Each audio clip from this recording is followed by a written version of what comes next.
لا إكراه في الدين لا إكراه في الدين قد تبين الرشد من الغي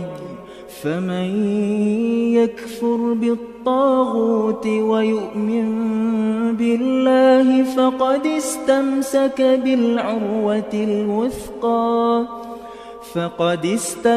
بالعروة الوثقى لا انفصام لها والله سميع عليم.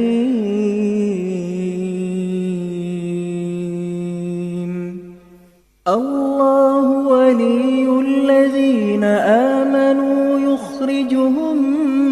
من الظلمات إلى النور